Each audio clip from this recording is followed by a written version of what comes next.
ಆದಾಮನನ್ನು ಮಣ್ಣಿನಿಂದ, ನೆಲದ ಮಣ್ಣಿನಿಂದ ಮಾಡಿ ತನ್ನ ಹೋಲಿಕೆಗೆ ತಕ್ಕಂತ ರೀತಿಯಲ್ಲಿ ಅಂತ ಅಂದ್ಬಿಟ್ಟು 5ನೇ ಅಧ್ಯಾಯ 1ನೇ ವಚನದಲ್ಲಿ ನಾವು ನೋಡ್ತೇವೆ. ಆದಿಕಾಂಡ, ತನ್ನ ಹೋಲಿಕೆಗೆ ತಕ್ಕಂತೆ ಆತನು ಮಾಡಿದನು, ತನ್ನ ಉಸಿರನ್ನು ಕೊಟ್ಟು ಅವನನ್ನು ಮನುಷ್ಯನನ್ನಾಗಿ ಮಾಡಿದನು. ಅದಾದ ನಂತರ ಆತನು ಒಂಟಿಗನಾಗಿರುವುದು ಒಳ್ಳೇದಲ್ಲ ಅಂತ ಹೇಳಿ 2ನೇ ಅಧ್ಯಾಯ, ಆದಿಕಾಂಡ 2ನೇ ಅಧ್ಯಾಯ 18ನೇ ವಚನ, ಒಂಟಿಗನಾಗಿರುವುದು ಒಳ್ಳೆಯದಲ್ಲ ಅಂತ ಹೇಳಿ ತನಗೆ ಸರಿಬೀಳುವಂತ ಸಹಕಾರಿಣಿಯನ್ನು ಉಂಟು ಮಾಡೋಣ ಅಂತ ಹೇಳಿ ಆತನಿಗೆ ನಿದ್ರೆ ಬಂದ ಮೇಲೆ ಒಂದು ಎಲುಬನ್ನು, ಮಾಂಸವನ್ನು ತೆಗೆದನು. ಓಕೆ, ನಾನು ಕಳೆದ ಸರ್ತಿ ಹೇಳಿದ್ದೆ, ಮನುಷ್ಯನು ಮಣ್ಣಿನಿಂದ ಆದನು, ಆದ್ರೆ ಹೆಣ್ಣು ಮನುಷ್ಯನಿಂದ ಆದಳು. ಅಂದ್ರೂ ಕೂಡ ಈ ಮನುಷ್ಯ ಬೈ ಪ್ರಾಡಕ್ಟ್, ಅಂದ್ರೆ ಮನುಷ್ಯನ ಬೈ ಪ್ರಾಡಕ್ಟ್, ಅವನ ಒಳಗೆ ಆಲ್ರೆಡಿ ಮಣ್ಣಿದೆ. ಈ ಹೆಣ್ಣು ಕೂಡ ಮಣ್ಣೆ. ಆದ್ರೆ ಒಂದೇನು ಅಂತ ಅಂದ್ರೆ ವಿಚಿತ್ರ, ಆ ಎಲುಬು ಮತ್ತು ಮಾಂಸ ಫಾರ್ಮೇಶನ್ ಆಗ್ಬಿಟ್ಟಿದೆ. ಫಾರ್ಮೇಶನ್ ಆಗಿರೋದ್ರಿಂದ ಅದರಲ್ಲೂ ಕೂಡ ಇದೊಂಥರ ಬೈ ಪ್ರಾಡಕ್ಟ್ ಅಂತ ಅಂದ್ಬಿಟ್ಟು ಹೇಳ್ಬೋದು. ಸೊ ಆ ರೀತಿಯಾಗಿ ದೇವರು ಸೃಷ್ಟಿ ಮಾಡಿದ್ದಾರೆ, ದೇವರು ಡಿಸೈನ್ ಮಾಡಿದ್ದಾರೆ. ಅವ್ರಿಗೆ ಒಬ್ರಿಗೊಬ್ರು ಅದನ್ನ ಇಷ್ಟಪಡೋ ತರ. ಯಾಕೆ ಅಂತಂದ್ರೆ ಆದಾಮನು ಎದ್ದು ನೋಡುವಾಗ ಈಗ ಸರಿ ಅಂತ ಹೇಳ್ದ. ತಾನು ಯಾವ ಹೆಣ್ಣನ್ನು ಇದುವರೆಗೂ ಕೂಡ ಯಾವುದನ್ನು ನೋಡಿದ್ರು ಕೂಡ ಆತನಿಗೆ ಎಷ್ಟು ಇಷ್ಟ ಆಗ್ಲಿಲ್ಲ. ಆದ್ರೆ ಹೆಣ್ಣನ್ನು ನೋಡಿದ ಕೂಡ್ಲೆ ಇದು ನನಗೆ ತುಂಬಾ ಸರಿ ಇಡಿಸ್ತು ಅಂತ ಹೇಳಿ. ಯಾಕೆಂದ್ರೆ ನನ್ನ ನನ್ನ ಮೂಳೆ, ನನ್ನ ಮಾಂಸ, ನರನಿಂದ ಉತ್ಪತ್ತಿಯಾದವಳು ನಾರಿ ಅಂತ 24ನೇ ವಚನದಲ್ಲಿ ಹೇಳಿದ್ರು. ಅವರು ನರನಿಂದ ಉತ್ಪತ್ತಿಯಾಗಿದ್ದಾನೆ 22, 23, 24 ಅಂತ ಹೇಳಿದ್ರು. ಆಗ ಅವರಿಬ್ಬರು ಕೂಡ ಗಂಡ ಹೆಂಡತಿ ಅಂತ ಅಂದ್ಬಿಟ್ಟು ದೇವರು ಅವರನ್ನ ಆಶೀರ್ವಾದ ಮಾಡಿ ಬಹುಸಂತಾನ ಉಳ್ಳವರಾಗಿರಿ ಅಂತ ಅಂದ್ಬಿಟ್ಟು ಹೇಳಿದ್ರು. ಅದು ದೇವರ ಚಿತ್ತ. ಅನಂತರ ಏನು ಅಂತಂದ್ರೆ ಅವರು ಒಂದಾಗಿರ್ಬೇಕು ಮತ್ತು ಪಾಪಕ್ಕೆ ದೂರವಾಗಿರ್ಬೇಕು, ಪರಿಶುದ್ಧತೆಯನ್ನು ಕಾಪಾಡ್ಕೊಳ್ಬೇಕು, ಪರಿಶುದ್ಧ ಸಂತಾನವನ್ನು ಮಾಡ್ಬೇಕು ಅಂತ ಆಗ್ಬೇಕು ಅಂತ ಅಂದ್ಬಿಟ್ಟು ದೇವರ ಉದ್ದೇಶ ಆಗಿತ್ತು. ಆದ್ರೆ ಅದೇ ಸಂದರ್ಭದಲ್ಲಿ ದೇವರು ಅವರಿಗೆ ಕೊಟ್ಟಿರುವಂತ ಒಂದು ಅಪ್ಪಣೆ ಕೂಡ ಇತ್ತು. ಅದನ್ನ ಜಾಗೃತಿಯಾಗಿ ಅವರು ಪಾಲನೆ ಮಾಡ್ಬೇಕಾಗಿತ್ತು. ಆದ್ರೆ ಅವರು ಮಾಡದೇ ಇರುವಂತದ್ದೇ ಒಂದು ದೊಡ್ಡ ತಪ್ಪು. ಏನು ಅಂತಂದ್ರೆ ಈಗ ಆ ದೇವರಿಗೂ ಮತ್ತು ದೇವರು ಉಂಟು ಮಾಡಿದ ಮನುಷ್ಯರಿಗೂ ವಿರೋಧಿಯಾಗಿರುವಂತ ಸೈತಾನನು ಆ ತೋಟದಲ್ಲಿ ಇದ್ದಿದ್ದನ್ನು ನಾವು ಗಮನಿಸ್ತೇವೆ. ಈಗ ಯಾರನ್ನ ಹಿಡಿದ್ರೆ ಯಾರು ನನ್ನ ಮಾತಿಗೆ ವಿಧೇಯರಾಗ್ತಾರೆ ಅನ್ನುವಂಥದ್ದು ಒಂದು ಗೆಸ್ ಆಯ್ತು. ಈಗ ಇನ್ನು ಹೇಳ್ಬೇಕು ಅಂತಂದ್ರೆ ಗಂಡ ಹೆಂಡತಿ ಇಬ್ರು ಕೂಡ ಒಂದೇ ಆಗಿರೋದ್ರಿಂದ ದೇವರು ಕೂಡಿಸಿದ್ದನ್ನು ಮನುಷ್ಯನು ಅಗಲಿಸಬಾರದು ಅಂತ ನಾವೀಗಾಗ್ಲೇ ನೋಡಿದ್ದೇವೆ.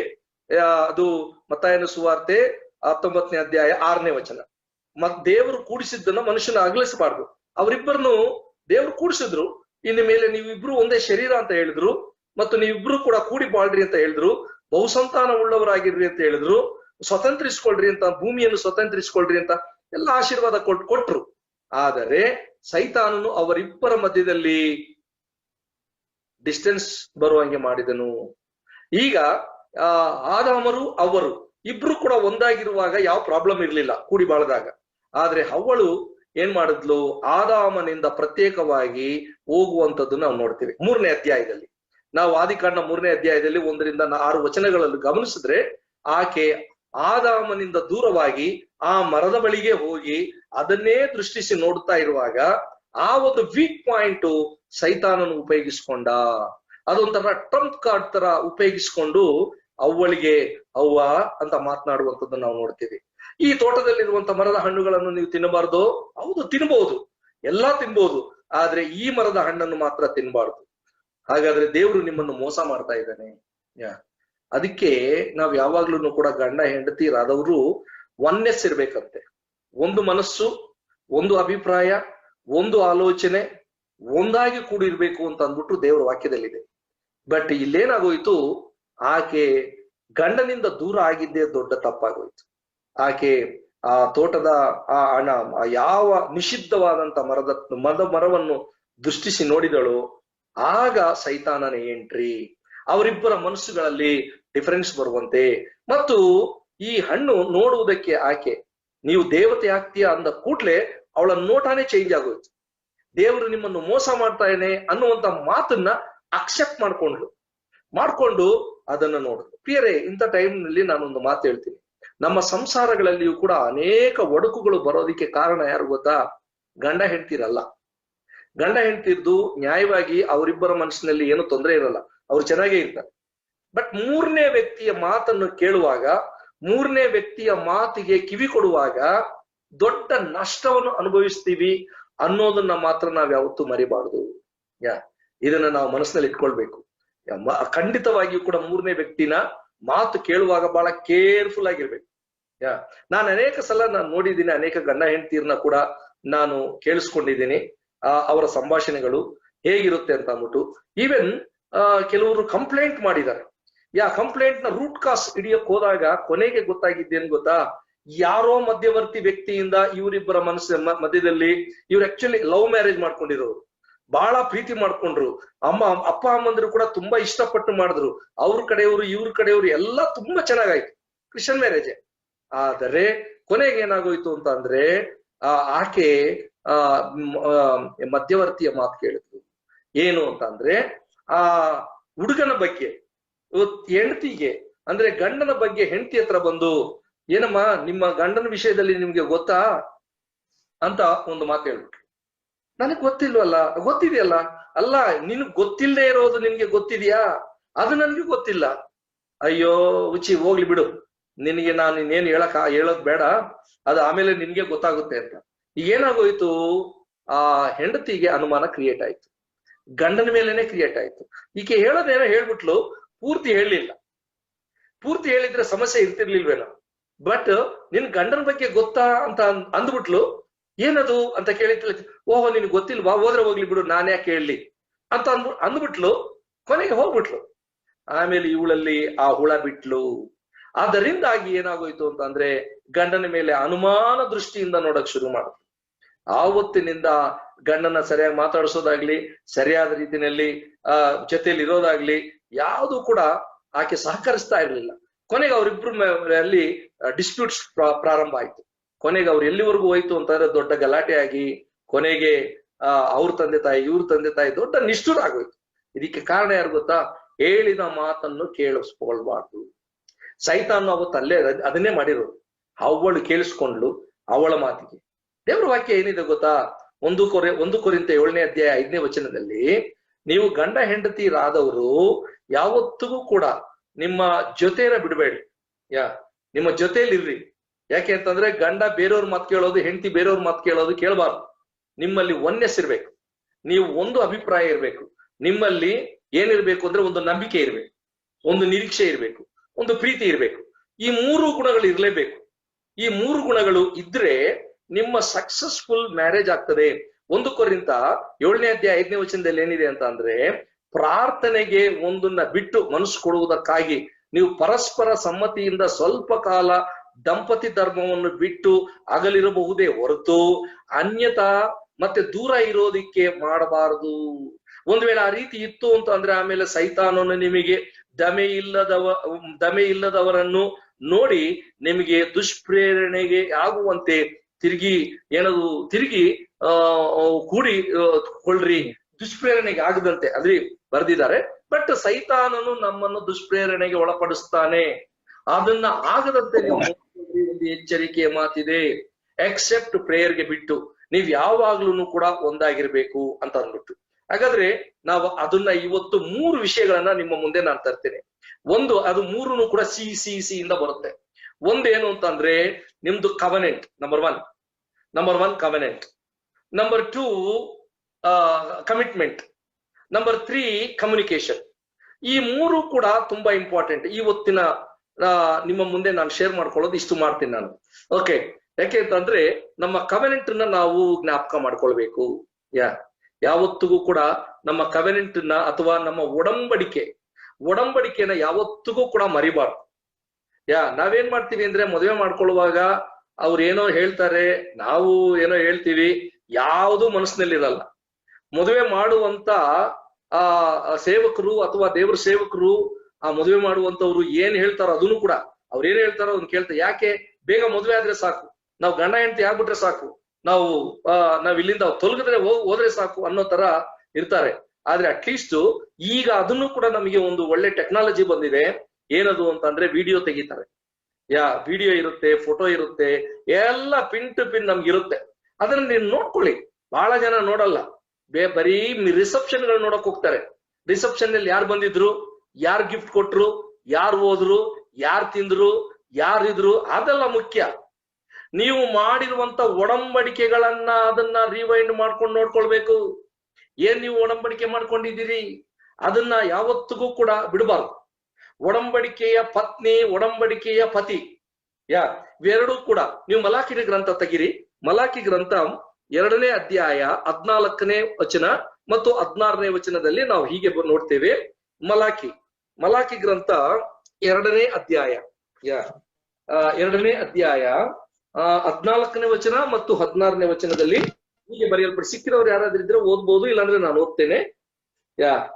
ನಮ್ಗೆ ಡಿಸ್ಪ್ಲೇ ಮಾಡ್ತಾರೆ. ಓಕೆ, ಹೀಗೆ ಬರೆಯಲ್ಪಟ್ಟಿದೆ. ಏನು ಅಂದ್ರೆ, ನಿನ್ನ ಒಡಂಬಡಿಕೆಯ ಪತ್ನಿ ಅಂತ ಬರೆಯಲ್ಪಟ್ಟಿದೆ. ನಿನ್ನ ಒಡಂಬಡಿಕೆಯ ಪತಿ. ನೋಡಿ, ಅಲ್ಲಿದೆ ನೋಡಿ, ಇದೇ 14ನೇ ವಚನ. ಇದೇಕೆ ಅನ್ನುತ್ತೀರಾ? ನಿಮಗೂ ನಿನ್ನ ಯೌವನದ ಹೆಂಡತಿಗೂ ಆದ ಒಡಂಬಡಿಕೆಗೆ ಯೆಹೋವನೇ ಸಾಕ್ಷಿಯಾಗಿದ್ದಾನಲ್ಲ. ನಿನ್ನ ಸಹಚಾರಿಣಿಯು ನಿನ್ನ ಒಡಂಬಡಿಕೆಯ ಪತ್ನಿಯೂ ಆದ ಆಕೆಗೆ ದ್ರೋಹ ಮಾಡಿದಿ.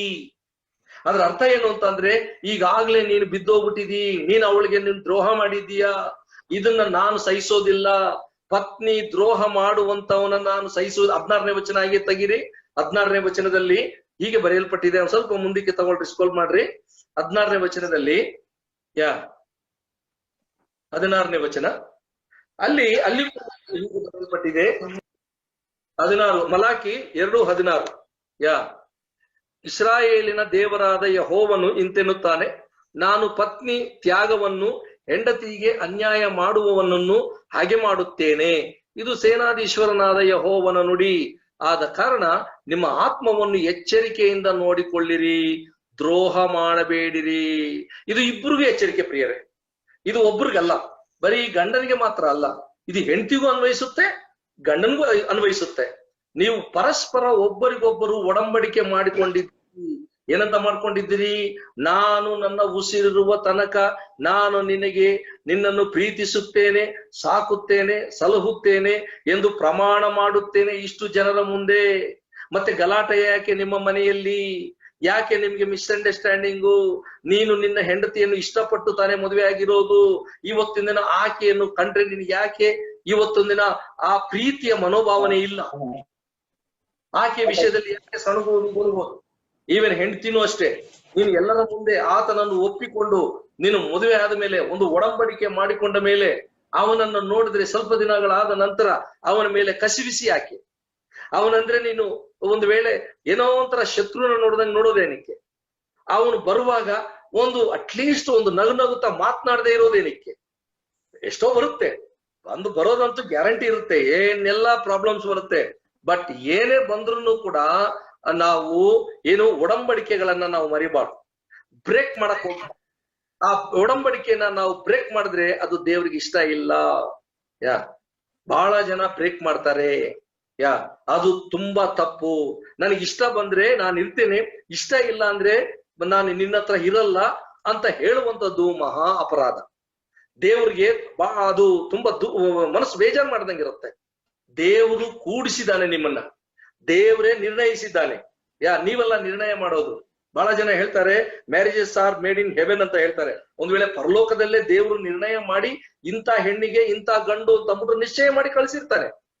ಈಗ ಅವರೇ ಆಗ್ತಾರೆ, ಬೇರೆಯವ್ರು ಆಗೋದೇ ಸಾಧ್ಯನೇ ಇಲ್ಲ. ಅದಕ್ಕೆ ಒಂದು ಎಕ್ಸಾಂಪಲ್ ನಾನು ಕೇಳಿಸ್ಕೊಂಡಿದ್ದೀನಿ. ಏನು ಅಂದ್ರೆ, ಒಂದು 100 ತೆಂಗಿನಕಾಯಿ ತಗೊಳ್ಳೋಣ. ಒಂದು 100 ತೆಂಗಿನಕಾಯಿಗಳನ್ನ ತಗೊಂಡು ಅದನ್ನ ಎರಡೆರಡು ಹೋಳು ಮಾಡ್ಬಿಡೋಣ. ಮಾಡಿ 2 ಪೀಸ್ 200 ಪೀಸ್ಗಳಾಯ್ತು.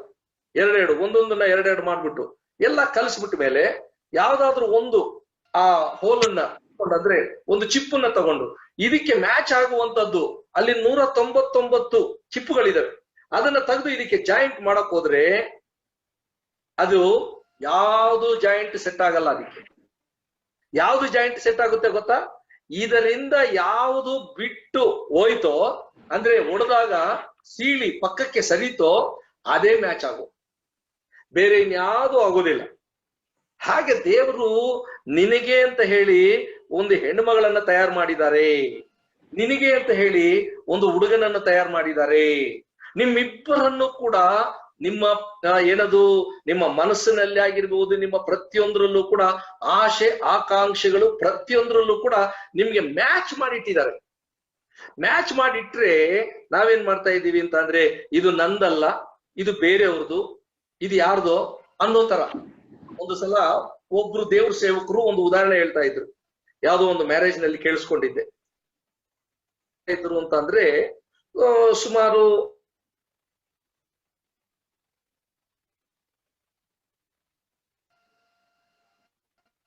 ಮೇಲೆ 15 ವರ್ಷ ಆದ್ಮೇಲೆ ಒಂದು 3 ಜನ ಮಕ್ಕಳಾದ್ರು. ಆ ಮಕ್ಕಳು ಕೂಡ ದೊಡ್ಡವರಾಗ್ತಾ ಇದ್ದಾರೆ, ಈಗಾಗ್ಲೇ ಶಾಲೆಗೂ ಹೋಗ್ತಾ ಇದ್ದಾರೆ. ಒಂದು ಸಲ ಏನಾಗೋಯ್ತು, ಫ್ಯಾಮಿಲಿನಲ್ಲಿ ಏನೋ ಸ್ವಲ್ಪ ಸಣ್ಣ ಪುಟ್ಟ ಗಲಾಟೆ ಆಯ್ತು. ಇಬ್ರು ಕೂಡ ಪಾಸ್ಟರ್ ಹತ್ರ ಬಂದ್ರಂತೆ. ನೋಡಿ ಪಾಸ್ಟರಯ್ಯ, ಈ ಮಧ್ಯದಲ್ಲಿ ನಮ್ಗೆ ತುಂಬಾ ಘರ್ಷಣೆ ಸ್ಟಾರ್ಟ್ ಆಗ್ಬಿಟ್ಟಿದೆ.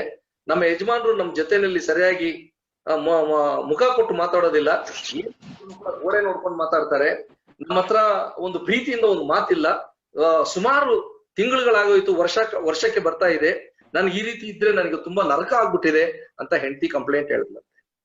ಆಗ ಗಂಡ ಹೇಳ್ತಾನಂತೆ, ಇಲ್ಲಯ್ಯ, ನನಗೆ ಮೊದಲನೇ ದಿನನೇ ದೊಡ್ಡ ಮೋಸ ಆಗೋಗ್ಬಿಟ್ಟಿದೆ. ಏನ್ ಮೋಸ ಆಗೋಯ್ತು ಅಂತ ಕೇಳಿದ್ರಂತೆ. ಇವಾಗ ನೀವೇನ್ ಹೇಳಿದ್ರಿ, ಆವತ್ತು ಮದುವೆ ಮಾಡುವಾಗ ನಿನ್ನ ಮೂಳೆ ಇದು, ನಿನ್ನ ಮಾಂಸ ಇದು, ನೀವಿಬ್ರು ಕೂಡ ಒಂದೇ, ನೀವು ಒಬ್ರಿಗೊಬ್ರು ಅನ್ಯೋನ್ಯವಾಗಿ ಇರ್ತೀರಿ ಅಂತ ನೀವ್ ಹೇಳಿದ್ರಿ. ನೀವಿಬ್ರು ಕೂಡ ಒಬ್ರನ್ನೊಬ್ರು ತುಂಬಾ ಅಟ್ರಾಕ್ಟ್ ಮಾಡ್ಕೊಳ್ತೀರಿ ಅಂತ ಅಂದ್ಬಿಟ್ಟು ಇಷ್ಟೆಲ್ಲ ಹೇಳಿದ್ರಿ. ಆದ್ರೆ ಮದುವೆ ಆದ್ಮೇಲೆ ಒಂದು ಮಗು ಆಯ್ತು, ಇನ್ನೊಂದು ಮಗುನೂ ಆಗಿಲ್ಲ. ಅಷ್ಟ್ರೊಳಗೆ ಇವಳು ನನ್ನ ಮೇಲೆ ಯಾವಾಗ್ಲೂ ಕೋಪ ಮಾಡ್ಕೊಳ್ಳೋದು, ಇವಳು ನನ್ನನ್ನು ದೂರ ಇಡೋದು, ಅದೆಲ್ಲ ನೋಡಿ ನಾನ್ ಅನ್ಕೊಂಡೆ, ಓಹೋ ಇದು ನನ್ನ ಮೂಳೆ ಅಲ್ಲ, ಇದು ನನ್ನ ಮಾಂಸನೂ ಅಲ್ಲ, ಇದು ಯಾವ್ದೋ ಇದು ಬೇರೆ ಬಂದಂಗಿದೆ. ಯಾಕೆಂದ್ರೆ ನನ್ನನ್ನು ಅಟ್ರಾಕ್ಟ್ ಮಾಡ್ಕೊಳ್ತಾ ಇಲ್ಲಲ್ಲ. ನಾನು ಸರಿಯಾಗಿ ಖುಷಿಯಾಗಿ ಮಾತಾಡಕ್ ಹೋದ್ರು ಕೂಡ ಇದು ಆಗ್ತಾ ಇಲ್ಲ. ಒಂದು ಮಗು ಆಯ್ತು, 2 ಮಗು ಆಯ್ತು, 3 ಮಗು ಆಯ್ತು, ಆದ್ರೆ ನಾನು ಹಂಗೇ ಇದ್ದೆ. ನಮ್ಮಿಬ್ಬರ ಮಧ್ಯದಲ್ಲಿ ಅಷ್ಟು ಪ್ರೀತಿ ಸಂತೋಷ ಇಲ್ಲ.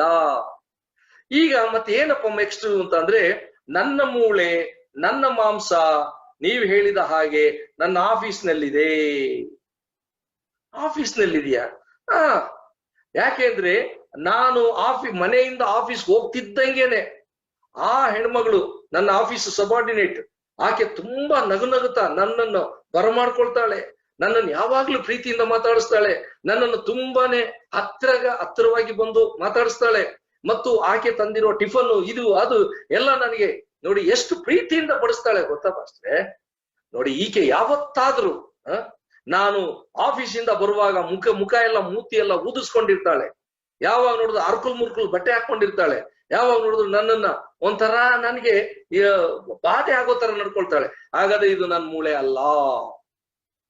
ನೋಡಿದ್ರ, ಅದು ಅಲ್ಲಿಗೆ ಇದು ಒಂಥರ ಕ್ಲಿಷ್ಟಕರವಾಗಿರುವಂತ ಆಲೋಚನೆ ಇದು. ಪ್ರಿಯ ಮಿತ್ರರೇ, ಸಂಸಾರ ಆದ್ಮೇಲೆ ಸಾವಿರಾರು ಸಮಸ್ಯೆಗಳಿರುತ್ತೆ. ಮಕ್ಕಳಾಯ್ತು ಅಂತ ಅಂದ್ರೆ ಅದೆಷ್ಟೆಷ್ಟೋ, ಈವನ್ ಗ್ಲಾಮರು ಹೊರಟೋಗುತ್ತೆ. ಗ್ಲಾಮರು ಮೊದಲು ನೀವು ನೋಡಿದಾಗ ಮದುವೆ ಆಗುವಾಗ ಇರುವಂತ ಗ್ಲಾಮರು ಮತ್ತೆ ಇರಲ್ಲ. ಆ ಗ್ಲಾಮರು ಕೂಡ ಎಷ್ಟೋ ಹೊರಟೋಗ್ಬಿಡುತ್ತೆ. ಅದನ್ನೆಲ್ಲ ಕೂಡ ನಾವು ಪ್ರೀ ಮ್ಯಾರಿಟಲ್ ಕೌನ್ಸಿಲಿಂಗ್ಸ್ ನಲ್ಲೇ ತಿಳ್ಕೊಂಡ್ಬಿಡ್ಬೇಕು. ಓಕೆ, ಈಗ ಈಕೆ ನೀನ್ ನೋಡ್ತಾ ಇರೋ ಹಾಗೆ ಆಕೆ ದಿನಗಳು ಕಳೆದಂತೆ, ತಿಂಗಳು ಕಳೆದಂತೆ, ವರ್ಷಗಳು ಕಳೆದಂತೆ, ಪುರುಷನಿಗಾಗಿರ್ಬೋದು, ಹೆಣ್ಮಗಳಿಗಾಗಿರ್ಬೋದು, ಕೆಲವೊಂದು ಸಲ ಏರುಪೇರುಗಳಾಗ್ತವೆ. ಅವುಗಳನ್ನ ನಾವು ಸರಿಯಾದ ರೀತಿಯಲ್ಲಿ ಅರ್ಥ ಮಾಡ್ಕೊಳ್ಬೇಕು. ಹೌದು, ನಾವು ಮೆಚುರಿಟಿ ಲೆವೆಲ್ಗೆ ಹೋಗ್ಬೇಕು. ನಮ್ಮ ಗಂಡ ಹೆಂಡತಿಯ ದಾಂಪತ್ಯ ಹೆಂಗಿರ್ಬೇಕು, ದಿನದಿಂದ ದಿನಕ್ಕೆ ಅಧಿಕವಾಗಿ ನಮ್ಮ ಪ್ರೀತಿಯಲ್ಲಿ ಒಗೆತನ ಮಾಡ್ಕೊಳ್ಬೇಕು. ಪ್ರೀತಿ ಇನ್ನು ಜಾಸ್ತಿ ಆಗ್ಬೇಕು, ನಂಬಿಕೆ ಜಾಸ್ತಿ ಆಗ್ಬೇಕು, ನಿರೀಕ್ಷೆ ಜಾಸ್ತಿ ಆಗಿರ್ಬೇಕು ಅಂತ ನಾವು ಅದನ್ನ ಥಿಂಕ್ ಮಾಡಲ್ಲ. ಬರೀ ಅಟ್ರಾಕ್ಷನ್ಗೆ ಹೋಗ್ತಾ ಇರ್ತೀವಿ. ಈ ಅಟ್ರಾಕ್ಷನ್ ಇಂದ ಸಂಸಾರಗಳು ಏನದು ನಿಲ್ಲಲ್ಲ. ಸಂಸಾರಗಳು ಹಾಳಾಗುವಂಥದ್ದು. ದೇವರ ಉದ್ದೇಶ ಏನಿದೆ? ಸಂಸಾರ ಅನ್ನುವಂಥದ್ದು ಒಂದು ಪರಲೋಕ ಆಗಿರ್ಬೇಕು. ಈ ಪರಲೋಕದಲ್ಲಿ ಏನೇನಿರುತ್ತೆ? ಆ ಪರಲೋಕದಲ್ಲಿ ಆತ್ಮನ ಫಲ, ನಾನು ಒಂದು ಮಾತ್ರ ಹೇಳ್ತೀನಿ ಅಷ್ಟೇ, ಬೇಕಾದಷ್ಟು ಇರುತ್ತೆ. ಆದ್ರೆ ಆತ್ಮನ ಫಲ ಏನು ಅಂತಂದ್ರೆ ಪ್ರೀತಿ, ಸಂತೋಷ, ಸಮಾಧಾನ, ದೀರ್ಘಶಾಂತಿ, ದಯೆ, ಉಪಕಾರ, ಸಾಧುತ್ವ, ನಂಬಿಕೆ, ಕ್ಷಮೆದಮೆ. ಇವುಗಳು 9 ನಮಗೆ ಅಲ್ಲಿ ಕ್ಯಾರೆಕ್ಟರ್ಸ್ ಕಂಡು ಬರ್ತಾ ಇದೆ. ಇದು ಸಂಸಾರದಲ್ಲಿ ಇರ್ಬೇಕು. ಈ ಈ ಈ 9 ಕೂಡ ಡಿವೈಡ್ ಮಾಡಿದ್ರೆ ಅಲ್ಲಿ 3 ಡಿವೈಡ್ ಮಾಡ್ಬೋದು. ಈ 3 ಡಿವೈಡ್ ಮಾಡಿದ್ರೆ ಮೊಟ್ಟ ಮೊದಲನೇದಾಗಿ 3ನ್ನ ನಾವು ಡಿವೈಡ್ ಮಾಡ್ಬೋದು. ಏನದು ಅಂತಂದ್ರೆ 3 3 3 ಟೋಟಲ್ 9 ಇರುತ್ತೆ. ದೇವರಾತ್ಮನಿಂದ ಉಂಟಾಗುವಂತ ಫಲವೇನೆಂದರೆ, ಈಗ ಪ್ರೀತಿ, ಸಂತೋಷ, ಸಮಾಧಾನ ಒಂದು ಸೆಟ್, ಈ 3 ಒಂದು ಸೆಟ್ ಆಯ್ತು. ದೀರ್ಘ ಶಾಂತಿ, ದಯೆ, ಉಪಕಾರ ಮತ್ತೊಂದು ಸೆಟ್ ಆಯ್ತು. ಓಕೆ, ನೆಕ್ಸ್ಟ್ ನಂಬಿಕೆ, ಸಾಧುತ್ವ, ಶಮೆದಮೆ, ಇದು ಇನ್ನೊಂದು ಸೆಟ್ ಆಯ್ತು. ಹಾಗಾದ್ರೆ ಈ 9ನ್ನ 3 ಸೆಟ್ ಮಾಡಿದ್ರೆ ಅಲ್ಲಿ ಏನಾಗೋಯ್ತು ಅಂತಂದ್ರೆ, ನಾವೊಂಥರ ಒಂದ್ ವೇಳೆ ಯಾವ್ದದು ಇದಕ್ಕೆ ಹೋಟ್ಲ್ಗೆ ಹೋಗ್ಬಿಟ್ಟು ಸಟ್ ದೋಸೆ ಕೇಳಿದ್ರೆ ಅವ್ನು ಕೊಡೋದು 3 ಪೀಸೆ. ಸೊ ಹಾಗಾದ್ರೆ ಇದು ಕೂಡ 3 ಪೀಸೆ. ಈ ಪ್ರೀತಿ, ನಂಬಿಕೆ, ಪ್ರೀತಿ, ಸಂತೋಷ, ಸಮಾಧಾನ ಇದು ಎಲ್ಲಿ ಯಾರಿಂದ ಯಾರಿಗೆ ಬರುತ್ತೆ? ಅದು ದೇವರಿಂದ ಒಂದು ಕುಟುಂಬಕ್ಕೆ ಬರುತ್ತೆ. ದೇವರಿಂದ ಬರುವಂತದ್ದು ಅದು. ಪ್ರೀತಿ, ಸಂತೋಷ, ಸಮಾಧಾನ ಈ ಭೂಲೋಕದಲ್ಲಿ ಎಲ್ಲೂ ಸಿಕ್ಕಲ್ಲ, ಅದು ದೇವರ ಹತ್ರ ಮಾತ್ರ ಸಿಗುತ್ತೆ. ಅದು ನಮಗೆ ದೇವರು ಹೆಂಡತಿಗೂ ಕೊಟ್ಟಿದ್ದಾರೆ, ಗಂಡನಿಗೂ ಕೊಟ್ಟಿದ್ದಾರೆ. ನೀವು ಒಬ್ರನ್ನೊಬ್ರು ಪ್ರೀತಿಸ್ಕೊಳ್ರಿ, ಒಬ್ರಿಗೊಬ್ರು ಸಂತೋಷವಾಗಿರ್ರಿ, ಒಬ್ರಿಗೊಬ್ರು ಸಮಾಧಾನವಾಗಿರ್ರಿ. ಈ ಸಮಾಧಾನ ಕೊಂಡ್ಕೊಳಕ್ಕೂ ಆಗಲ್ಲ, ಬೆಳೆಯಕ್ಕೂ ಆಗಲ್ಲ, ಏನು ಮಾಡ್ಕೊಳಕ್ ಆಗಲ್ಲ, ನಮ್ಮ ಪ್ರಯತ್ನದಿಂದ ಅಲ್ಲ, ದೇವರು ಕೊಡುವ ಅನುಗ್ರಹ ಮಾಡುವಂತದ್ದು. ಇದನ್ನು ತಿಳ್ಕೊಳ್ಬೇಕು. ದೈವಾನುಗ್ರಹ ಈ 3. ಓಕೆ, ದೀರ್ಘ ಶಾಂತಿ, ದಯೆ, ಉಪಕಾರ ಇದ್ಯಾರಿದು? ಇದು ಯಾರಿಂದ ಯಾರಿಗೆ? ಇದು ದೀರ್ಘ ಶಾಂತಿ, ದಯೆ, ಉಪಕಾರ ಅನ್ನುವಂಥದ್ದು ನನ್ನಿಂದ ನನ್ನ ಹೆಂಡತಿಗೆ, ನನ್ನಿಂದ ನನ್ನ ಗಂಡನಿಗೆ. ಇದು ಎರಡನ್ನೂ ಕೂಡ ನಾವು ಅರ್ಥ ಮಾಡ್ಕೊಳ್ಬೇಕು. ಓಕೆ, ನಾನು ನನ್ನ ಗಂಡನ ವಿಷಯದಲ್ಲಿ ಅಥವಾ ಹೆಂಡತಿ ವಿಷಯದಲ್ಲಿ ದೀರ್ಘ ಶಾಂತಳಾಗಿರಬೇಕು, ದೀರ್ಘ ಶಾಂತಿಯಾಗಿರಬೇಕು. ಅದೇ ಪರಲೋಕ ರೀ. ದೀರ್ಘ ಶಾಂತಿನ, ನನಗೆ ಎಷ್ಟೋ ಟೆಂಪರ್ ಬರುತ್ತೆ, ಎಷ್ಟೋ ಕೋಪ ಬರುತ್ತೆ, ಎಷ್ಟೋ ಆವೇಶ ಬರುತ್ತೆ, ಏನೆಲ್ಲ ಬರುತ್ತೆ. ಆದರೂ ಅನ್ನೋದನ್ನ ಮಾತ್ರ ನಾವು ಯಾವತ್ತಿಗೂ ಬಿಡಬಾರ್ದು. ನಿನ್ನ ದೀರ್ಘ ಶಾಂತಿಯನ್ನು ಕಾಪಾಡ್ಕೊಳ್ಬೇಕು. ದೀರ್ಘ ಶಾಂತನು ಅವನು ದೇಶವನ್ನೇ ಗೆದ್ದವನ ಶೂರನಿಗಿಂತ ದೊಡ್ಡವನು ಅಂತ ಅಂದ್ಬಿಟ್ಟು ನಮಗೆ ಜ್ಞಾನೋಕ್ತಿಗಳ ಪುಸ್ತಕದಲ್ಲಿ ಬರೆಯಲ್ಪಟ್ಟಿದೆ. ಹಾಗಾದ್ರೆ ನೆಕ್ಸ್ಟ್ ದಯೆ. ದಯೆ ಏನ್ ಗೊತ್ತಾ? ಒಬ್ರಿಗೆ ಒಬ್ರು ದಯೆ ತೋರಿಸ್ಕೊಳ್ಬೇಕು, ಕೋಆಪರೇಟ್ ಮಾಡ್ಕೊಳ್ಬೇಕು. Mercy, have kindness. ಅವ್ರ ವಿಷಯದಲ್ಲಿ ನಿನ್ನ ದಯೆ ತೋರ್ಸು. ಒಂದು ವೇಳೆ ಹೆಂಡತಿಗಿರ್ಬೋದು, ಗಂಡನಿಗಿರ್ಬೋದು, ಗಂಡನಿಗೆ ಎಷ್ಟೆಷ್ಟೋ ಸಮಸ್ಯೆಗಳಿರುತ್ತೆ. ಅಂತ ಟೈಮ್ನಲ್ಲಿ ಹೆಂಡತಿ ಕೂಡ ಅದನ್ನ ಅರ್ಥ ಮಾಡ್ಕೊಳ್ಬೇಕು. ಆತನ ವಿಷಯದಲ್ಲಿ ದಯೆ ಇರ್ಬೇಕು. ಹೆಂಡತಿಗೂ ಕೂಡ ಆತನ ವಿಷಯದಲ್ಲಿ, ಮತ್ತು ಗಂಡನಿಗೂ ಕೂಡ ಹೆಂಡತಿಗೆ ಏನೆಲ್ಲ ಪ್ರಾಬ್ಲಮ್ಸ್ ಇರುತ್ತೆ. ಇದನ್ನೆಲ್ಲ ಹೇಳ್ತಾ ಇತ್ತು ಅಂತಂದ್ರೆ ಈ ನಮಗಿಟ್ಟಿರುವಂತ 45-50 ನಿಮಿಷ ಏನೂ ಸಾಲೋದಿಲ್ಲ. ಬಟ್ ಫ್ಯಾಮಿಲಿ ಕೌನ್ಸಿಲಿಂಗ್ಸ್ ನಲ್ಲಿ ಇವೆಲ್ಲ ಬರುತ್ತೆ. ಹಾಗಾದ್ರೆ ದಯೆ ಇಲ್ಲದ ಧರ್ಮ ಅದ್ಯಾವುದಯ್ಯ ಅಂತ ಅಂದ್ಬಿಟ್ಟು ಕೂಡ ನಾವೊಂದು ನಾಣ್ಣುಡಿ ನೋಡ್ತೀವಿ. ಹಾಗಾದ್ರೆ ಹೆಂಡತಿ ಮೇಲೆ ದಯೆ ಅಥವಾ ಗಂಡನ ಮೇಲೆ ದಯೆ, ದೀರ್ಘ ಶಾಂತಿ, ಇವೆರಡು. ಅದ್ರ ಜೊತೆನಲ್ಲಿ ಉಪಕಾರ ಮಾಡುವಂತ ಗುಣ ಇರಬೇಕು. ಇದು ಪರಲೋಕದ ಕಲ್ಚರ್ ಇದೆ. ಪರಲೋಕದ ಕಲ್ಚರ್ ಉಪಕಾರ ಮಾಡುವಂತದ್ದು ಅಂದ್ರೆ ಅರ್ಥ ಏನ್ ಗೊತ್ತಾ?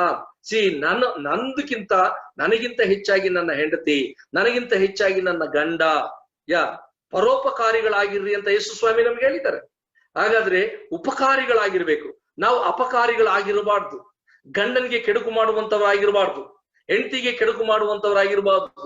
ಇವತ್ತಿನ ದಿನಗಳಲ್ಲಿ ನೀವು ಟಿವಿಗಳಲ್ಲಿ ಅಲ್ಲಿ ಇಲ್ಲಿ ನೋಡ್ತಾ ಇದ್ದೀರಿ, ಹೆಂಡತಿಗೆ ಕೆಡುಕು ಮಾಡುವಂತ ಗಂಡಂದಿರು ಎಷ್ಟು ಜನ ಇದ್ದಾರೆ, ಗಂಡನಿಗೆ ಕೆಡುಕು ಮಾಡುವಂತವ್ರು ಎಷ್ಟು ಜನ ಇದ್ದಾರೆ.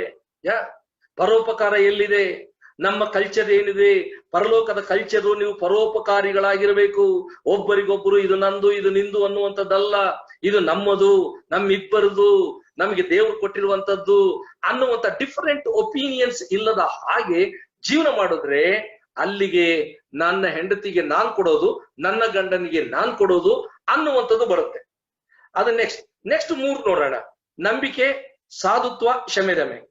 ಈ ನಂಬಿಕೆ, ಸಾಧುತ್ವ, ಶಮೆದಮೆ ಏನು ಅಂದ್ರೆ ಏನದು? ಯೇಸು ಸ್ವಾಮಿ ನಂಬೋದಲ್ಲ ಇದು. ಮತ್ತ ಅಲ್ಲಿಗೆ ಹೋಗ್ಬೇಡ್ರಿ. ಯಾವ್ದದು ಇಬ್ರಿಯ ಪತ್ರಿಕೆ 11ನೇ ಅಧ್ಯಾಯದಲ್ಲ ಇದು.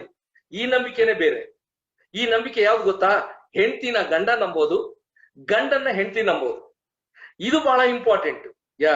ಆ ನಂಬಿಕೆ ಇಲ್ಲ ಅಂತ ಅಂದ್ರೆ ಸಂಸಾರ ಮುಂದೆ ಸಾಗೋದಿಕ್ಕೆ ಸಾಧ್ಯ ಇಲ್ಲ. ಲಾಸ್ಟ್ ಟೈಮ್ ನಾನು ನಿಮ್ಗೆ ಹೇಳಿದ್ದೀನಿ, ಒಂದು ಬಂಡಿ ಮುಂದೆ ಹೋಗ್ಬೇಕು ಅಂತ ಅಂದ್ರೆ ಕೆಳಗಡೆ ಇದೆ ನೋಡ್ರಿ, ಏನದು?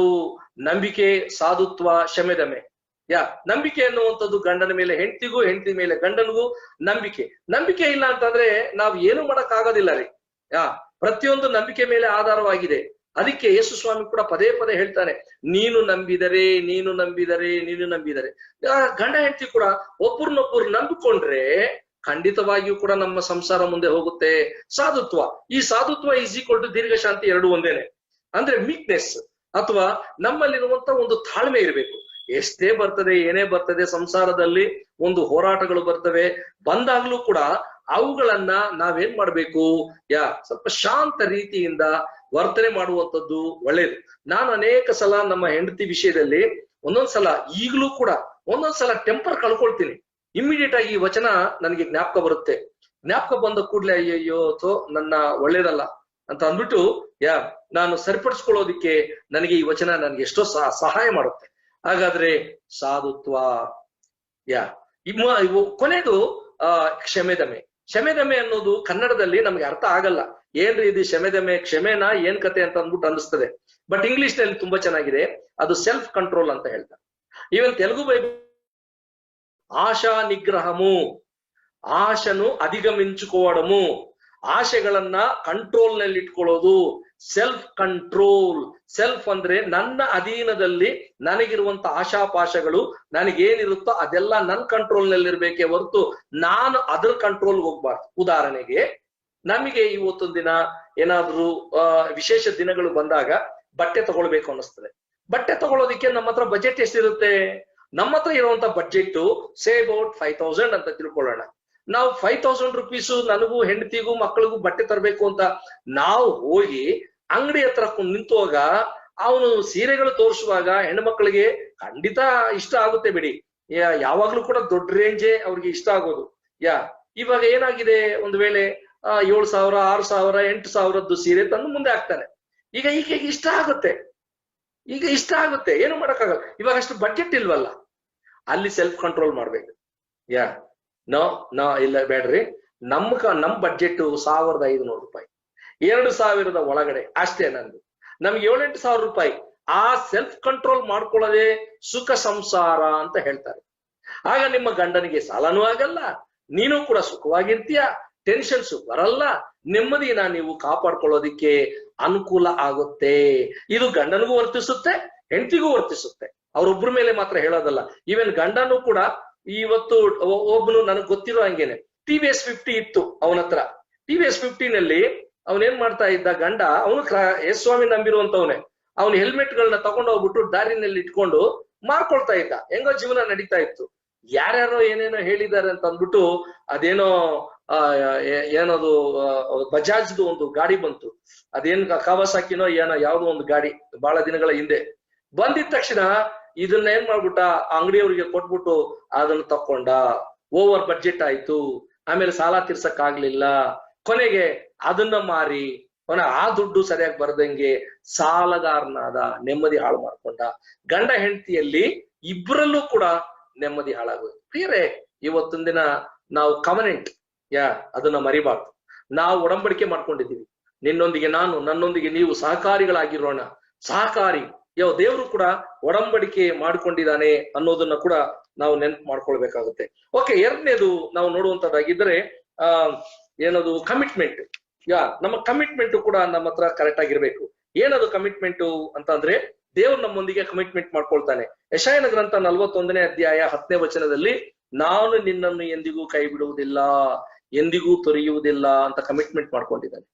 ಹಾಗಾದ್ರೆ ಗಂಡ ಹೆಂಡತಿರ ಮಧ್ಯದಲ್ಲಿ ಎಷ್ಟೋ ಪ್ರಾಬ್ಲಮ್ಸ್ ಬರುತ್ತೆ, ಬಂದ್ರೂ ಕೂಡ ನಾನು ನಿನ್ನನ್ನು ಕೈ ಬಿಡೋದಿಲ್ಲ ಅನ್ನೋ ತರ ಇರ್ಬೇಕು.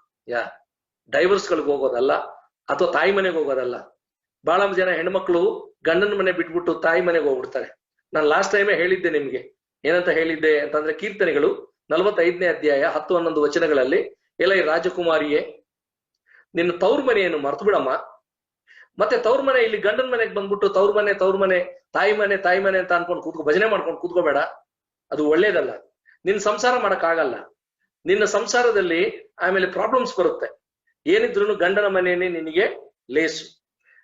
ಆಗ ನಿನ್ನ ಗಂಡ ನಿನ್ನ ಲಾವಣ್ಯವನ್ನು ಮೆಚ್ಚುತ್ತಾನೆ. ನೀನು ಬರೀ ಯಾವಾಗ ನೋಡಿದ್ರು ಕೂಡ ಅವ್ನ್ ಮೆಂಟಲ್ ಟಾರ್ಚರ್ ಕೊಟ್ಕೊಂಡು ನಾನು ತಾಯಿ ಮನೆಗೆ ಹೋಗ್ತೀನಿ ನಾನು ಅದಲ್ಲ, ಅದು ಕಮಿಟ್ಮೆಂಟ್ ಸರಿ ಇಲ್ಲ. ಕೊನೆ ಉಸಿರುವ ತನಕ ನಿನ್ ಜೊತೆನಲ್ಲಿ ನಾನು ಬಾಳ್ತೇನೆ, ಆ ಕಮಿಟ್ಮೆಂಟ್ ದೇವ್ರು ನೋಡಿ ಯೆಶಾಯನ ಗ್ರಂಥ 41ನೇ ಅಧ್ಯಾಯ 10ನೇ ವಚನದಲ್ಲಿ ಮಾಡ್ತಾ ಇದ್ದಾರೆ.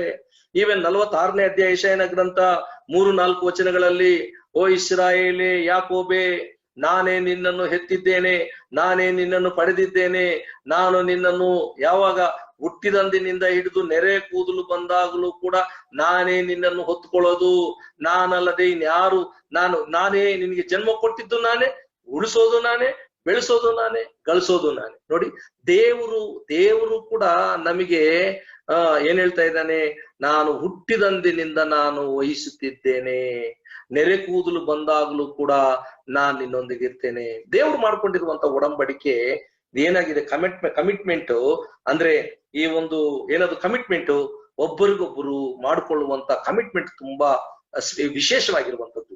ಮುಪ್ಪಿನ ತನಕ, ನಮ್ಮ ಮರಣವು ನಮ್ಮನ್ನು ಅಗಲಿಸುವ ತನಕ ನಾನು ಆ ಕಮಿಟ್ಮೆಂಟ್ಗೆ ನಾನು ಬದ್ಧನಾಗಿರ್ತೇನೆ.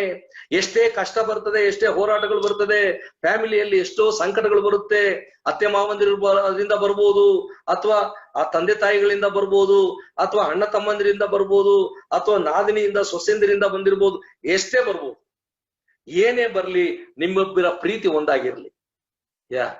ಏನೇ ಬರ್ಲಿ ಪ್ರೀತಿಯಲ್ಲಿ ಮಾತ್ರ ಸ್ವಲ್ಪನೂ ಕೂಡ ಕಡಿಮೆ ಆಗಬಾರದು. ಆ ರೀತಿ ಆಯ್ತು ಅಂತಂದ್ರೆ ನಾವು ನಮ್ಮ ಗುರಿ ತಲುಪೋದಿಕ್ಕೆ ಸಾಧ್ಯ ಇಲ್ಲ. ಯಾಕೆಂತಂದ್ರೆ ನಾವು ನಮ್ಮ ಕುಟುಂಬ ಯಾವಾಗ ಒಂದು ಚಿಕ್ಕ ಪರಲೋಕ ಆಗ್ತದೋ ಅಥವಾ ಸ್ವರ್ಗ ಆಗ್ತದೋ, ಆ ಕುಟುಂಬ ಯಾವ ಸಭೆಗೆ ಹೋಗ್ತದೋ ಆ ಸಭೆ ಅದು ಸ್ವರ್ಗ ಆಗುತ್ತೆ. ನೀವು ಒಂದ್ ವೇಳೆ ಪಿಕ್ಚರ್ ನಲ್ಲಿ ನೋಡ್ಬೋದು, ಒಂದ್ ವೇಳೆ ತೋರಿಸ್ತಾರೆ, ಒಂದು ಕುಟುಂಬ, ಒಂದು ಮನೆ ಇದೆ, ಆ ಮನೆಯಲ್ಲಿ ಗಂಡ ಹೆಂಡತಿ ಮಕ್ಕಳಿರ್ತಾರೆ. ಆ ಮಕ್ಕಳಲ್ಲಿ ಈ ಒಂದು ಪರಲೋಕದ ಅನುಭವಗಳಿರುತ್ತೆ. ಪರಲೋಕದ ಅನುಭವ ಯಾವುದು? ಪ್ರೀತಿ, ಸಂತೋಷ, ಸಮಾಧಾನ, ದೀರ್ಘ ಶಾಂತಿ, ದಯೆ, ಉಪಕಾರ, ನಂಬಿಕೆ, ಸಾಧುತ್ವ, ಶಮೆದಮೆ, ಇವು ಇರುತ್ತೆ. ಅವು ಇದ್ದವರು ಯಾವ ಸಭೆಗೆ ಹೋಗ್ತಾರೋ ಆ ಸಭೆಯಲ್ಲಿ ಅನೇಕರೊಂದಿಗೆ ಅದನ್ನ ಇನ್ಫ್ಲೂಯೆನ್ಸ್ ಮಾಡ್ತಾರೆ. ಈ ಇನ್ಫ್ಲೂಯೆನ್ಸ್ ಅಂದ್ರೆ ಏನು ಗೊತ್ತಾ? ನಾವ್ ಹೆಂಗಿರ್ತೀವೋ ನಮ್ಮ ಸಭೆಯಲ್ಲಿರುವಂತವ್ರನ್ನು ಕೂಡ ಆ ರೀತಿಯಲ್ಲಿ ಇರೋದಿಕ್ಕೆ ಅವ್ರಿಗೆ ಪ್ರೋತ್ಸಾಹ ಮಾಡ್ತೀವಿ. ನಾವೇ ಜಗಳ ಗಂಟಿಗರಾಗ್ಬಿಟ್ರೆ ನಾವು ಅವ್ರಿಗೆ ಇನ್ನೇನ್ ತೋರಿಸ್ತೀವಿ? ಅವ್ರಿಗೆ ನಮ್ಮ ಮಾದರಿ ಅದನ್ನ ತೋರ್ಸಕ್ಕಾಗಲ್ಲ.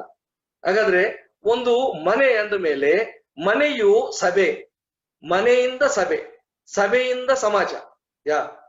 ಇದನ್ನು ತಿಳ್ಕೊಳ್ಬೇಕು. ಸಂಸಾರದಿಂದ ಸಭೆ, ಸಭೆಯಿಂದ ಸಮಾಜ.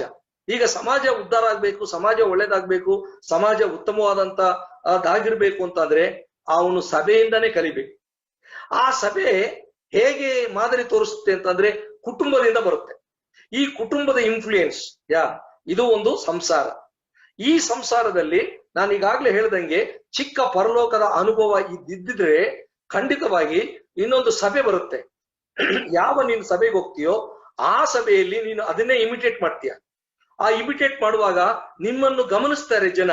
ನಿಮ್ಮನ್ನು ಗಮನಿಸಿ ಅಲ್ಲಿರುವಂತವರೆಲ್ಲ ಕೂಡ ನಾನು ಕೂಡ ಅವ್ರ ತರನೇ ಇರ್ಬೇಕು, ಆ ಅಂಕಲ್ ತರ ಇರ್ಬೇಕು, ಆ ಆಂಟಿ ತರ ಇರ್ಬೇಕು, ಅವ್ರ ಮಕ್ಕಳ ತರ ಇರ್ಬೇಕು ಅಂತ ಅಂದ್ಬಿಟ್ಟು ಅಲ್ಲಿ ಇನ್ಫ್ಲೂಯೆನ್ಸ್ ಆಗುತ್ತೆ ನಿಮಗೆ ಖಂಡಿತವಾಗಿ. ಇಲ್ಲಿಂದ ಈ ಸಭೆ ಪ್ರಪಂಚಕ್ಕೆ ಹೋಗುತ್ತೆ, ಸಮಾಜಕ್ಕೆ ಹೋಗುತ್ತೆ, ಇಡೀ ಲೋಕದ ಅತ್ಯಂತವಾಗಿ ನಮ್ಮ ಸಮಾಜಕ್ಕೆ ಅವರು ಮಾದರಿಯಾಗಿರ್ತಾರೆ. ಅದಕ್ಕೆ ಯೇಸು ಸ್ವಾಮಿ ಒಂದು ಮಾತು ಹೇಳಿದ್ದಾರೆ, ಮತ್ತಾಯನ ಸುವಾರ್ತೆ 5ನೇ ಅಧ್ಯಾಯ 13-14ರಲ್ಲಿ, ನೀವು ಲೋಕಕ್ಕೆ ಬೆಳಕಾಗಿದ್ದೀರಿ ಮತ್ತು ಉಪ್ಪಾಗಿದ್ದೀರಿ. ನೀವು ಲೋಕಕ್ಕೆ ಬೆಳಕಾಗಿದ್ದೀರಿ. ನಿಮ್ಮ ಬೆಳಕು ಸಂಸಾರದಲ್ಲಿರುವಂತ, ಮನೆಯಲ್ಲಿರುವಂತ ಬೆಳಕು ಸಭೆಯಲ್ಲಿಯೂ, ಆ ಸಭೆಯಲ್ಲಿರುವಂತ ಬೆಳಕು ಸಮಾಜಕ್ಕೆ ಹೋಗ್ಬೇಕು. ಇವತ್ತಿನ ದಿನ ಎಷ್ಟು ಕಿತ್ತಾಟ, ಎಷ್ಟು ಬಡದಾಟ, ಎಷ್ಟು ಗುಡ್ಡಾಟ, ಒಬ್ರಿಗೊಬ್ರು ನೆಮ್ಮದಿ ಇಲ್ಲ, ಬರೀ ಟೀಸಿಂಗು, ಅವ್ರ ಮೇಲೆ ಇವ್ರ ಮೇಲೆ ಅನ್ಕೊಳ್ಳೋದು, ಇವ್ರದ್ದು ಕಥೆಗಳು ಹೇಳ್ಕೊಳ್ಳೋದು, ಎಲ್ಲ ಇದೇ ಆಗೋಗ್ಬಿಟ್ಟಿದೆ. ಯಾಕೆಂದ್ರೆ ಮನೆಯಲ್ಲಿ ಏನ್ ಮಾತಾಡ್ಕೊಳ್ತೀವೋ ಸಭೆಯಲ್ಲಿ ಅದೇ ಮಾತಾಡ್ಕೊಳ್ತೀವಿ. ಸಭೆಯಲ್ಲಿ ಏನ್ ಮಾತಾಡ್ಕೊಳ್ತೀವೋ ಸಮಾಜಕ್ಕೂ ಕೂಡ ಇದು ಒಂಥರ ಕರೋನಾ ವೈರಸ್ ಇದ್ದಂಗೆ. ಈ ಕೊರೋನಾ ವೈರಸ್ ಹಿಂಗೆ ಬಂದಿರೋದು, ಒಬ್ಬರಿಂದ ಒಬ್ರಿಗೆ ಹರಡ್ಕೊಂಡು ಇವತ್ತಿನ ದಿನ ಪ್ರಪಂಚನೇ ಕುಲ್ಗೆಡಿಸ್ಬಿಡ್ತು. ನನ್ನ ಪ್ರಿಯ ಮಿತ್ರರೇ, ಇವತ್ತೊಂದು ದಿನ ನಮ್ಮ ಕಮಿಟ್ಮೆಂಟ್ ಹೇಗಿರ್ಬೇಕು ಅಂತ ಅಂದ್ರೆ, ನಮ್ಮಲ್ಲಿ ಒಂದು ಅಂಡರ್ಸ್ಟ್ಯಾಂಡಿಂಗ್ ಇರಲಿ. ನಾವಿಬ್ರು ಕೂಡ ಒಬ್ಬರಿಗೆ ಒಬ್ಬರು ನಮ್ಮ ಸಂಸಾರ ಯಾವಾಗ ಕರ್ತನ ಕೈಯಲ್ಲಿ ಕೊಡ್ತೀವೋ, ಕರ್ತನ ಕೈಯಲ್ಲಿ ಕೊಡುವುದಂದ್ರೆ ಅರ್ಥ ಏನ್ ಗೊತ್ತಾ? ಪ್ರಾರ್ಥನೆ ಇರ್ಬೇಕು ಆ ಮನೆಯಲ್ಲಿ. ಮೊಟ್ಟ ಮೊದಲನೇದಾಗಿ ಪ್ರಾರ್ಥನೆ ಅನ್ನೋದು ತುಂಬಾ ಇಂಪಾರ್ಟೆಂಟ್ ನಿಮ್ಮ ಮನೆಯಲ್ಲಿ. ಇದು ಫ್ಯಾಮಿಲಿ ಆಲ್ಟರ್ ಅಂತ ಹೇಳ್ತಾರೆ.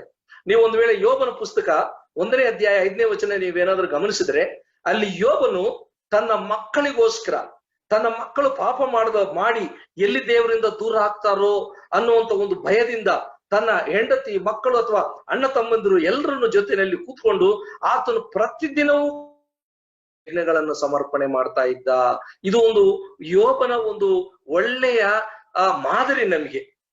ಈ ಫ್ಯಾಮಿಲಿ ಆಲ್ಟರ್ ನಲ್ಲಿ ನೋಡಿ, ಅಲ್ಲಿದೆ, ಔತಣ ಸರದಿ ತೀರಿದ ನಂತರ ಯೋಬನು ತನ್ನ ಮಕ್ಕಳು ಒಂದು ವೇಳೆ ಹೃದಯದಲ್ಲಿ ದೇವರನ್ನು ದೂಷಿಸಿ ಪಾಪ ಮಾಡಿರಬಹುದು ಎಂದು ಅವರನ್ನು ಕರೆಸಿ ಶುದ್ಧಪಡಿಸಿ ಬೆಳಿಗ್ಗೆ ಎದ್ದು ಅವರ ಸಂಖ್ಯೆಗೆ ತಕ್ಕಂತೆ ಅರ್ಪಿಸುತ್ತಿದ್ದನು. ಹೀಗೆ ಯೋಬನು ಕ್ರಮವಾಗಿ ಮಾಡುತ್ತಿದ್ದ. ನೋಡಿ, ಒಂದು ದಿನ ಯಾವತ್ತೋ ಒಂದಿನ ಮಾಡ್ಬಿಟ್ಟು ಯಾವತ್ತೋ ಒಂದಿನ ಅಲ್ಲ. ನಮ್ಮ ಸಭೆಗಳಲ್ಲಿ ನಾವು ನೋಡಿದೀವಿ, ನಾವು ಕೂಡ ಮೊದ್ಲು ಹಂಗೆ ಮಾಡ್ತಾ ಇದ್ವಿ. ಒಂದಿನ ಮಾಡೋದು, ಒಂದಿನ ಬಿಟ್ಬಿಡೋದು, ಒಂದಿನ ಮಾಡೋದು, ಒಂದಿನ ಬ್ರೇಕ್ ಮಾಡ್ತಾ ಇದ್ವಿ. ಯಾವಾಗ ನಮ್ಗೆ ತಪ್ಪು ಅರಿವಾಯ್ತೋ ಆವತ್ತಿನಿಂದ ಈ ಹೊತ್ತಿನವರೆಗೂ ಕೂಡ ನಾವು ಮೊದಲು ರಾತ್ರಿ ಮಾತ್ರ ಮಾಡ್ತಾ ಇದ್ವಿ. ಇವಾಗ ಹಂಗಲ್ಲ. ಕರೋನಾ ಯಾವತ್ತು ಬಂತೋ ಫ್ಯಾಮಿಲಿ ಮನೇಲಿ ಇದ್ದೀವೋ ಆವತ್ತಿನಿಂದ ಬೆಳಿಗ್ಗೆ ನೈಟ್ 2 ಸಲನೂ ಕೂಡ ನಾವು ಪ್ರಾರ್ಥನೆ, ನಾವು ದೇವರ ಜೊತೆಯಲ್ಲಿ ಕೂತ್ಕೊಂಡು ಪ್ರಾರ್ಥನೆ ಮಾಡಿ ಆ ಯೋಬನನ್ನು ನಾವು ಅನುಸರಿಸುವುದಕ್ಕೆ ನಾವು ಮನಸ್ಸು ಮಾಡ್ತೀವಿ. ಪ್ರಿಯರೇ, ನಾವು ಇವತ್ತಿನ ದಿನ ಏನಾಗೋಗ್ಬಿಟ್ಟಿದೆ ಅಂತಂದ್ರೆ, ಗಂಡ ಈ ಪ್ರಾರ್ಥನೆಗೆ ಕೂತ್ಕೊಳ್ಳಲ್ಲ. ನೀವೆಲ್ಲ ಪ್ರಾರ್ಥನೆ ಮಾಡ್ರಿ, ನಾನು ಸ್ವಲ್ಪ ಕೆಲಸ ಇದೆ, ನಾನು ಬಜಾರ್ಗೆ ಹೋಗ್ಬಿಟ್ಟು ಬರ್ತೀನಿ, ಫ್ರೆಂಡ್ ಮೀಟ್ ಮಾಡ್ಕೊಂಡು ಬರ್ತೀನಿ ಅಂತ ಹೋಗ್ತಾನೆ. ಕೊನೆಗೆ ಆ ಹೆಣ್ಮಗಳು ಪಾಪ ಆ ಮಕ್ಕಳನ್ನ ಕುಂಡಿಸ್ಕೊಂಡು ಏನ್ ಮಾಡ್ತಾಳೆ ನೋಡಿ. ಆಕ್ಚುಲಿ ಕರೆಕ್ಟ್ ಆಗಿ ಹೇಳ್ಬೇಕು ಅಂತಂದ್ರೆ, ನಿನ್ನ ಮನೆಗೆ ನೀನೇ ಯಾಜಕನು, ಪುರುಷನ ಯಾಜಕನಾಗಿದ್ದಾನೆ.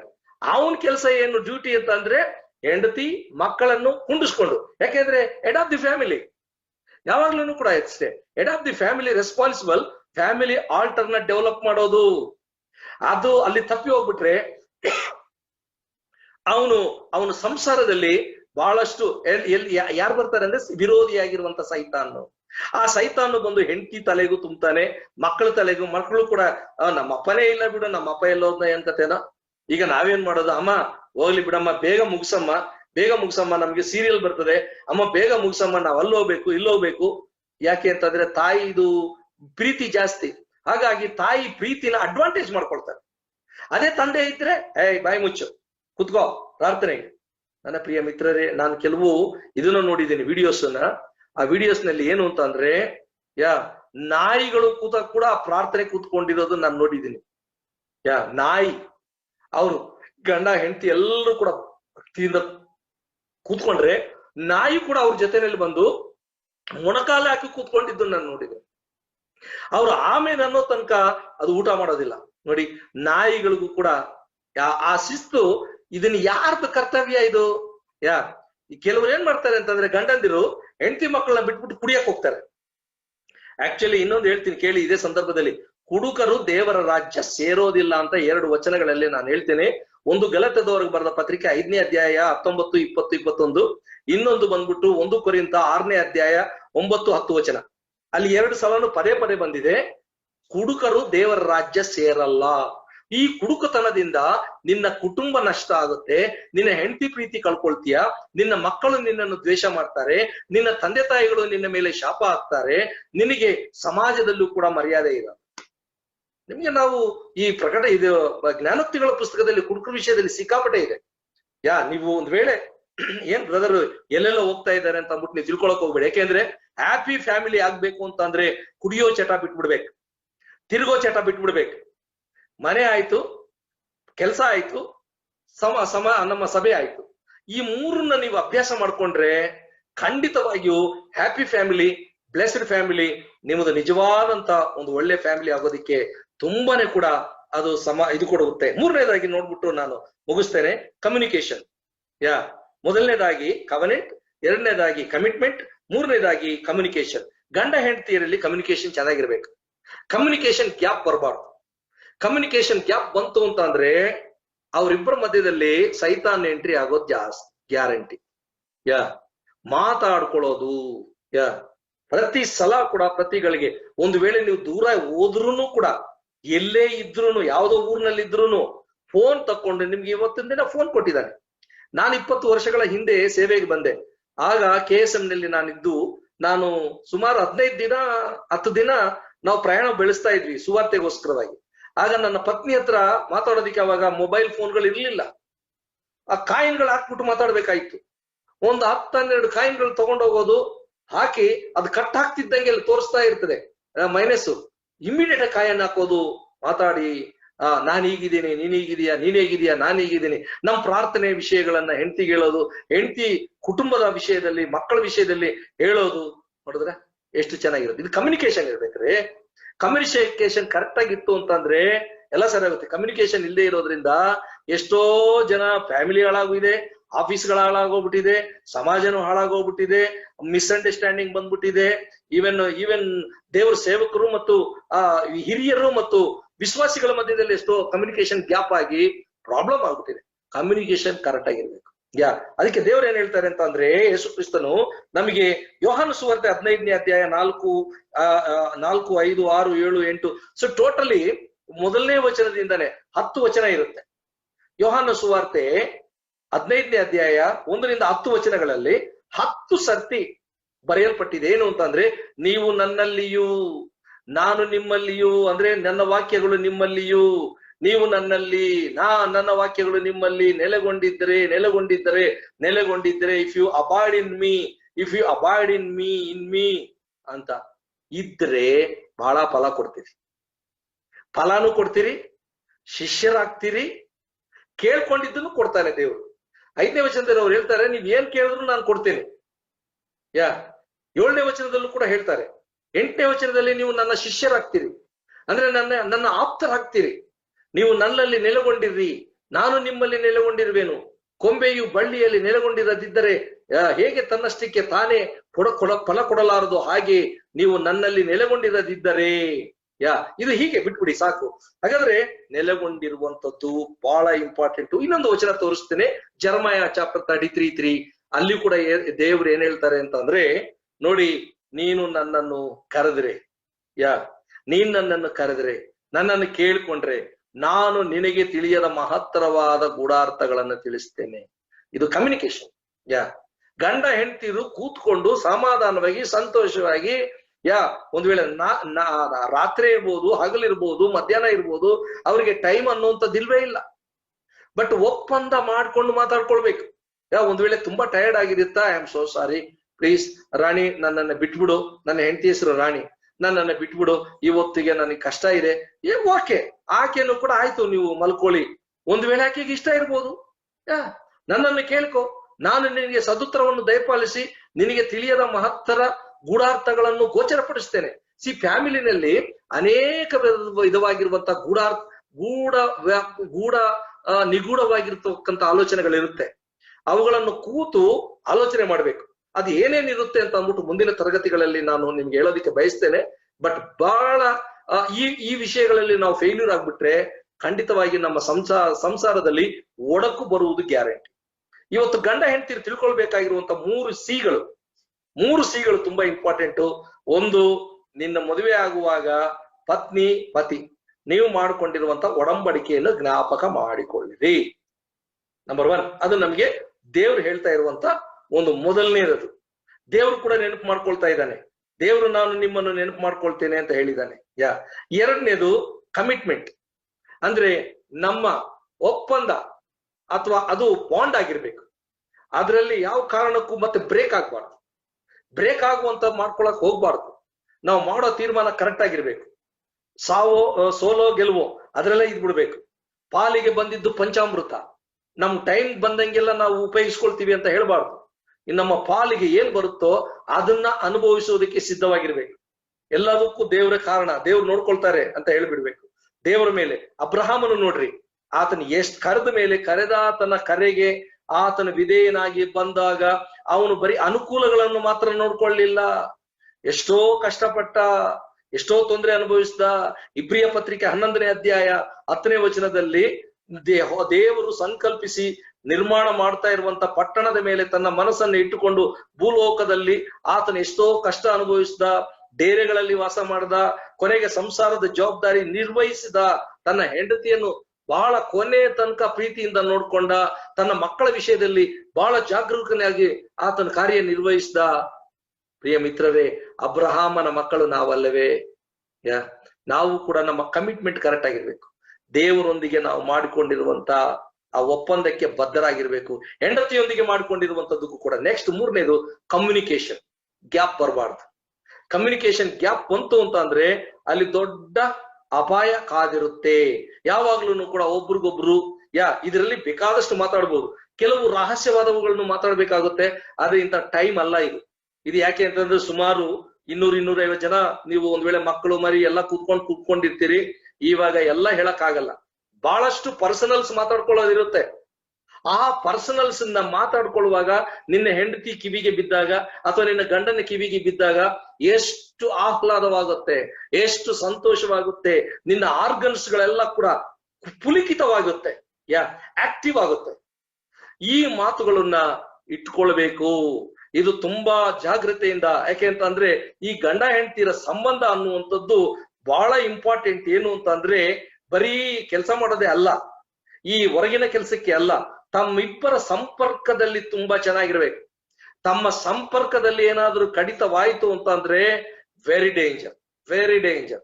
ಅದರಿಂದ ಅದನ್ನ ಬಹಳ ಜಾಗ್ರತೆಯಿಂದ ನೋಡ್ಕೊಳ್ಬೇಕು. ನಮ್ಗೆ ದೇವರ ವಾಕ್ಯದಲ್ಲ ಇದೆ, ಏನದು 1 ಪೇತ್ರ 3ನೇ ಅಧ್ಯಾಯ 7ನೇ ವಚನದಲ್ಲಿ ಯಾವ್ದು ನಿನ್ನ ಹೆಂಡತಿ ಅಥವಾ ಬಲಹೀನಳೆಂದು ತಿಳಿದು ಬಹಳ ವಿವೇಕದಿಂದ ಒಗೆತನ ಮಾಡ್ಬೇಕು.